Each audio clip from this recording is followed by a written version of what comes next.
the juice, it's got the juice. Whoa, I'm here with my bestie. You can skip on the fire skipping rope. Yeah, okay. Starts here. I'm gonna shot first. Cheers, darling. Need to open your eyes. Hello. We decided we want to start a little series together, SOJU Chats, because who doesn't love a little bit of Soj, a little bit of chit chat? Who doesn't? No one. So the point in SOJU Chats is basically we're going to chat about different things. This video we're going to talk about travelling and our different things that we figured out whilst we're travelling, etc, etc. And whilst we do that, we're going to drink a little bit of Soj. So we've got grapefruit, and then we also have a straw one. Better than ever, baby. Okay, so actually wait there. I think there's lots of like ways to open a SOJU bottle, and like I've seen some of them on TikTok. One of them they do like a volcano, like a earthquake, but I don't know how to do it. Something like that. Oh, that was really fizzy. And then there's like a... Oh, wait. Oh, did you see that? How did you do that? Let's do the shot. Let's have a little shotty shot. Cheers, everyone. Cheers, darling. Okay, so quick fire questions. Here goes. What's your name? Coco. What's your star sign? Pisces. What are you currently manifesting? Love my life. No. What makes you happy? What's something that makes you happy? Netflix nights with you. Cats and just backpacking. And finally, oh, I don't know if I want to ask that question. Go on. What's your type on paper, babe? Well, it changes, like... Type on paper in terms of personality.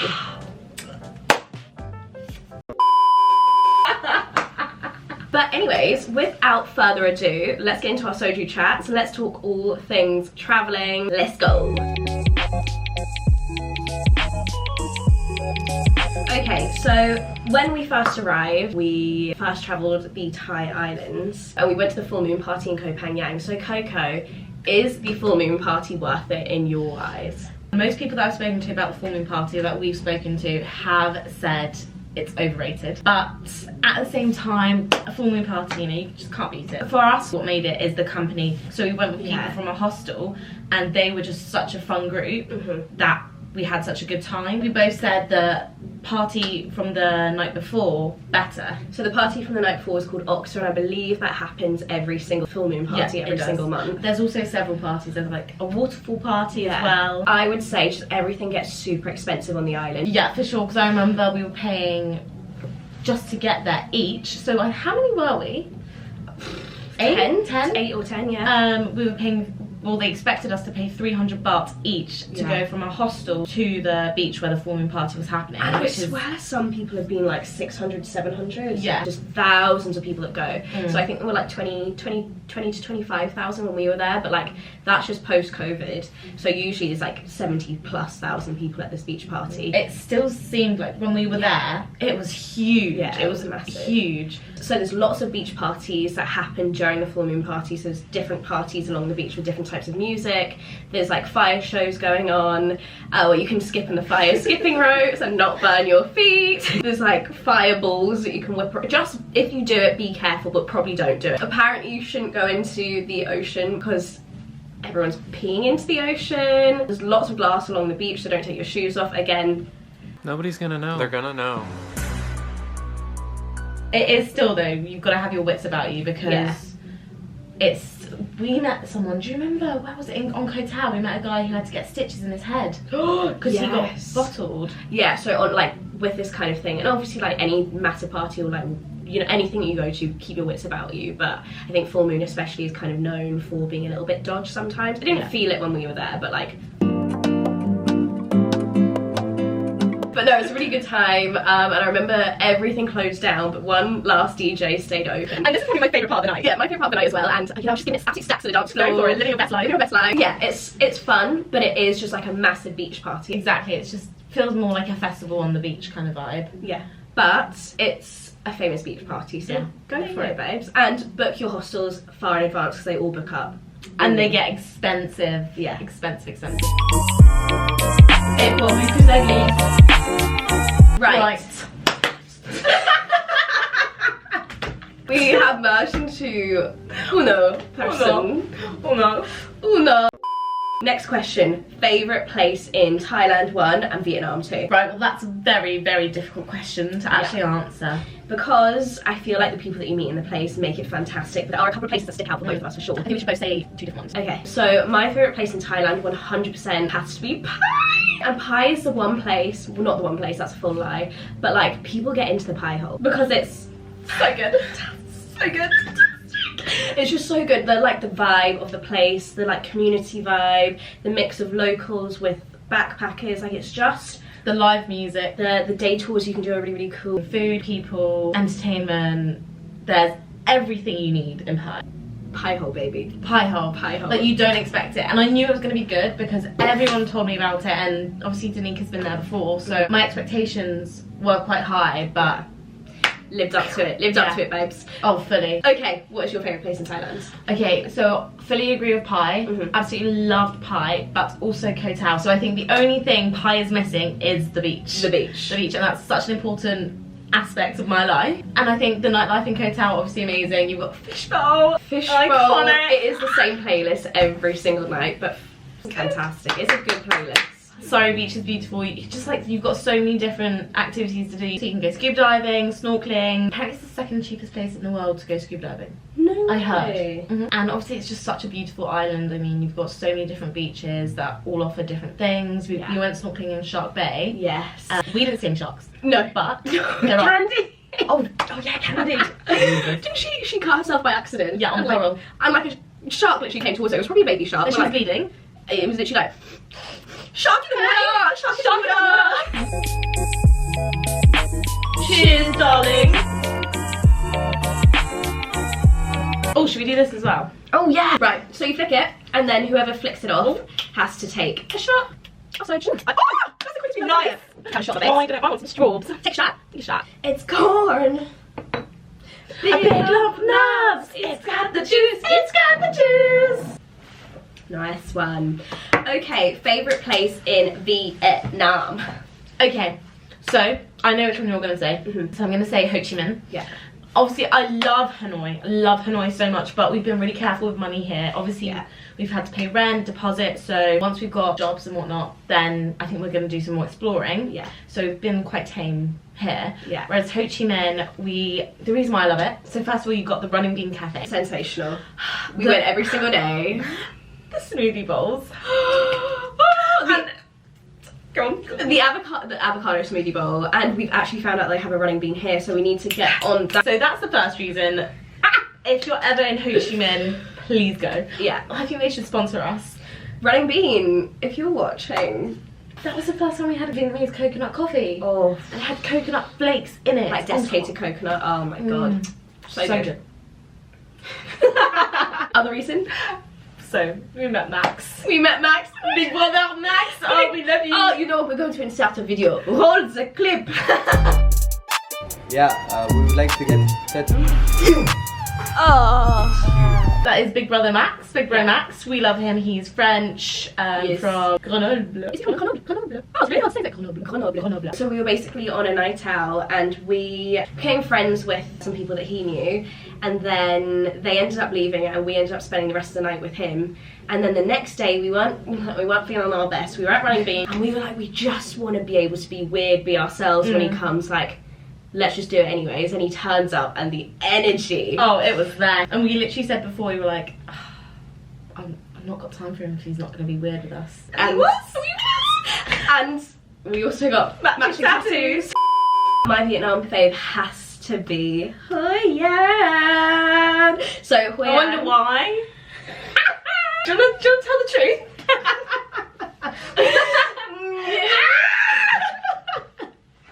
No, okay, Hoi An is fantastic. First of all, we met the most amazing people. One amazing person. So we met our friend Serafina, Savvy in Dalat, but then we formed our bond with her, our baby sis in Hoi An. We stayed at this place called Under the Coconut. The staff were the most amazing people ever, and that was on the beach. The food was amazing. We tried the fresh spring rolls at the beach place, and that was great. So good. And we just would go down to the beach every day. It really was on par for me with Koh Tao and Pai, for sure. It was like Pai but with a beach. Yeah. Different vibes, but like made me have the same feeling, you know. This place called Tiger. fun club situation within like Hoi An town. Hoi An town itself is super cute. There's loads of like lanterns, there's fun karaoke places. We did karaoke. A couple of their specialties in Hoi An are tailor-made clothes, so you can get like gorgeous dresses, suits, whatever, tailor-made. Also Khao Lao. Khao Lao. Oh, Khao Lao. So where we had the fresh spring rolls, I had a Khao Lao on the beach one day. Khao Lao on the beach. Oh, So good. And on the beach as well, there's luminous plankton at night time. Oh yeah. Oh, that's amazing! And then Da Nang, the city is close by, so you go to the club there if you want to, or like just go to Da Nang and explore it a little bit. Yeah, super close. I was gonna say about the banana boating. Banana boating. We almost died. We almost died. All of us hurt ourselves. Banana boating. Oh, yeah, But yeah, just excellent times, and again, the people in Hoi An were amazing, both the locals and the people we met. Cheers. For anyone who hasn't had soju, this is not like a normal shot, by the way. it's not like a normal shot. We're not taking shots like absolute beasts right now. Is there anything that you wish you could buy here but you can't? skincare. Yeah. Like for really sensitive skin, for sure, and just things that maybe I can't find, you know, for like my eczema or whatever. Yeah. Or my check-in gel that I love. Also home comfort, so it's harder to find, obviously, like Marmite. I love a bit of Marm's. See, I quite like the skin. So they have got Sephora in Thailand, and they've got Even Body. They've got a couple of different ones here, but it's not all the same stuff. Like I have noticed they do have a bit of Drunk Elephant. Yeah. But it's just like the things that you specifically want for your skin type you might not be able to get. My big one is tampons. I'm not gonna lie, it's quite different here, and I think the teaching around kind of tampons and stuff like that is a little bit different, so it's not a big thing here and it's not very widely spread. So you can find them in some places. Thailand, it's probably a little bit easier than Vietnam. You've just got to hunt. Okay, next question. What is it like meeting people when you're backpacking? Does it ever get lonely? Obviously we're traveling together, so it's a little bit different than if you're solo traveling, but yeah, is it easy meeting people? For sure. I mean, it's so easy to meet so many different people, but in such different circumstances every single time. So like, there was this one time we were in Koh Tao, we were on the beach, we just arrived, I think. Yeah, we just arrived, and you were showing me Sairi Beach, and we just met this guy who was swinging on a hammock. We went for Ed! Yeah, we all went for a swim together. He had his drone as well, I think we were in his drone shot. Yeah, and we were all swimming, an eagle like started flying above us. That was amazing. Thinking we were a snake. A little snake. But yeah, it's so true. I think when you're at home, people are very like, don't talk to me, they're on their mission, they're doing their thing, they're living their life. For sure. Different circumstance. When you're out here, particularly all the backpackers, like everyone wants to meet people, everyone's open to chatting, so it's really easy to meet people. If it's something that's holding you back from going solo traveling or traveling at all, don't let it. Especially when you're in a hostel, and I'd recommend, if that's the one thing holding you back from solo traveling, is to just find hostels that are more social, maybe a party hostel, something like that. And you're just guaranteed to meet such lovely people who want to socialise, who want to, like, you know, meet other people and go on adventures. Exactly. Yeah, so hostels, probably dorm rooms instead of private rooms. But then when you do have that one common area, also just don't be afraid to go and sit there. Even if you're by yourself for 5 minutes, someone will approach you or you can approach them. And I mean, like, there are some times where, like, you know, you said, oh, can you feel lonely? I think you can feel lonely, but sometimes you can also feel a bit overwhelmed. And that's the thing that's also great, is that no one expects you to spend 24 hours with them because you've just met them. They appreciate that you're solo traveling or you're traveling with a friend. No, exactly. So you always can find time to yourself. Yeah, like we, particularly solo travellers, we've noticed, like, obviously, I think the perks of solo travelling that we've heard from a lot of our friends is that you eat when you want, you go and do your trips, your adventures when you want to, you go back to hostel when you want to, you're very much on your own timetable. And I think that's one of the perks that we've heard of solo travelling, although I couldn't do this without you. Yeah, oh yeah, fully. So just like when I don't want to do something, Coco will do it. Yeah. When Coco doesn't want to do something, I'll do it. Like, we seem to have these days where one of us will be super productive and sort everything out for the other person, and we swap all the time, so it's very balanced. It is, and it flows naturally. So we have done like little bits of solo traveling, and that's fab as well. But yeah, we've just heard the perks. Not on purpose, by the way. We weren't like get away from me, I can't stand you. We just got into situations where we have now got separation issues when we're not together. It's like, wait, how can we get back together ASAP, because I miss you, I love you so much. There was this one time we were on a bus, 12-hour bus from Dalat to Hoi An, and Danica was on the bottom bunk, I was on the top bunk in the middle aisle, you were next to the window, and I was just there, and you were really ill, so I didn't want to disturb you, so I was just there like, I really miss you. And I really miss her. I wanted you to be in my bunk so we can look out the window together. I wanted to be in your bunk. Yes, you might have moments where you feel a little bit more lonely. Like, we're lucky that we have each other in the moments that are quite stressful and we're on our own. But there's always someone around to help out. There's always other backpackers around usually. Okay, next question, baby. Shot. Cheers, Cheers, Shot. darling. Do you know what we need to try?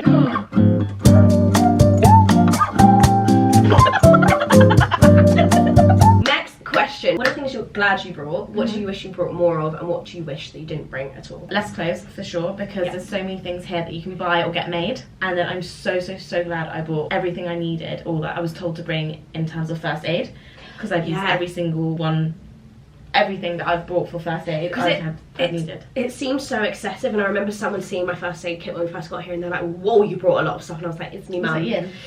Yeah, it was yin, but we've literally used it all, like stuff that I would never use in the UK, that I would never need in the UK, we have needed. We've had our fair share. I wish we brought jeans, so since we've been out here we have bought ourselves a pair of jeans, just like one, we've like gotten used to the heat. Some places are a little bit colder. Dalat is cold. Yeah, I had to buy a jumper. Yeah, so Dalat is cold. It's up in the mountains in like mid Vietnam. Or is it south? I'm not sure. South. Wish I had brought clumpy black sandals. I love wearing clumpy black sandals. I didn't bring mine. Oh, actually, and that's one other thing. I wish I brought hair products for humidity, because my hair is naturally quite wavy. I quite like it to be a little bit straighter, but getting used to the waviness now. I love it. I think it's gorgeous. But it does get frizzy, whereas your hair is generally smoother than mine, a lot smoother. Yeah, I did get a haircut whilst I was here, and it's helped so much. So before, my hair was like almost down to my hips, and it would just get tangled so quickly. But she literally had 5 people working on her hair. It was stressful. I was stressed. And then her main hair cutter had a sweat dabber person. Yeah. So yeah, they are the things that I'm glad we brought, we wish we brought, and we brought more of. Done, done, done.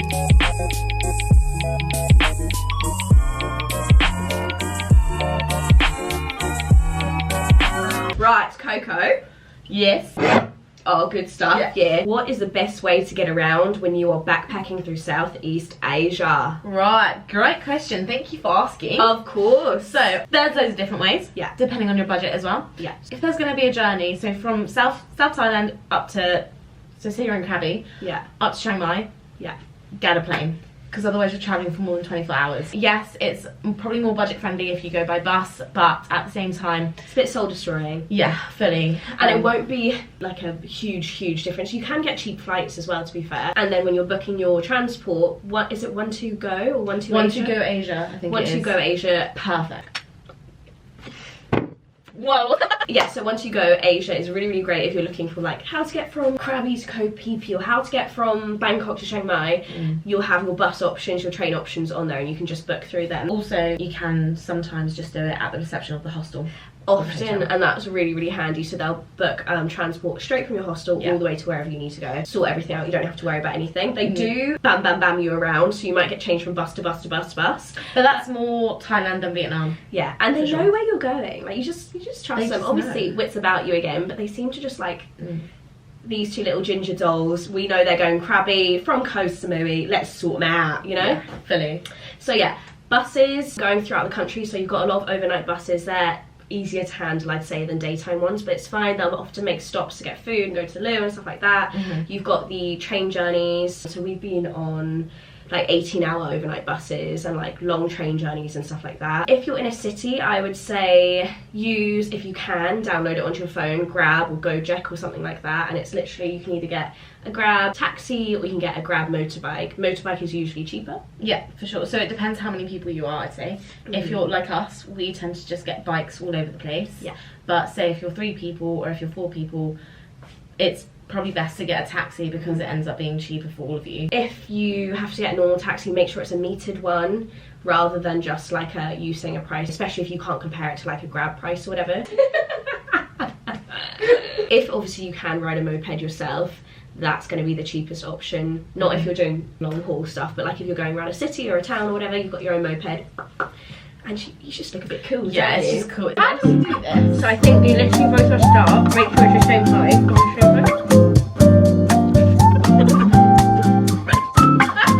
love you. Thank you for doing this with me. SOJU Chats, baby. Woo! Need to open your eyes up. 3, 2, 1. Rainbow. Okay, 3, 2, 1, red. Okay. Okay, red and sweet. 3, 2, 1, strawberry.